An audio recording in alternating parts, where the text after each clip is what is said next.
अंतर्मनाचा वेध घेणारे news channel star City one.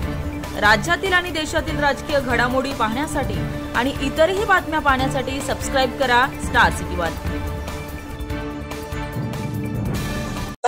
JP. Nadda आणि आमचे कोर कमिटीचे सर्व मेंबर, महाराष्ट्राचे आमचे प्रभारी भूपेंद्र यादव, आमचे सहप्रभारी वैष्णवजी आणि आमचे नेते देवेंद्रजी फडणवीस, आमचे प्रदेशाचे अध्यक्ष बावनकुळेजी आणि आमच्या सर्व टीमचे मनापासून आभार मानते की त्यांनी माझं इथे मला विधान परिषदेचा नामनिर्देशन दाखल करायची संधी दिली।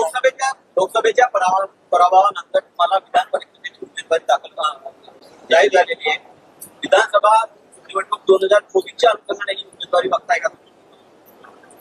तसं मी बघण्याचं काही कारण नाही आणि तसं असेल तरी काय त्याच्यामध्ये अयोग्य नाही, कारण जर पार्टीने एखादा निर्णय केला असेल भविष्याचा वेध घेऊन तर त्याच्यामध्ये काही अयोग्य नाही, त्याच्यामध्ये योगदानच देण्याचा माझा सदैव प्रयत्न आहे।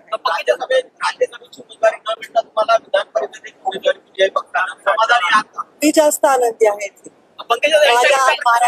वैद्यनाथ सहकारी साखर कारखाना पाठीमागच्या काही दिवसापासून बंद आहे। राज्य सरकारने यापूर्वी कॅबिनेटमध्ये एक प्रस्ताव 13 सहकारी साखर कारखान्याचा पारित केला होता। काल केंद्र सरकारने एनसीडीसी मार्फत 13 सहकारी साखर कारखान्यांना 2000 कोटीची मदत दिलेली आहे। पंकजा मुंडेवर कुठे अन्याय केला जातो का, या संदर्भात काय सांगा?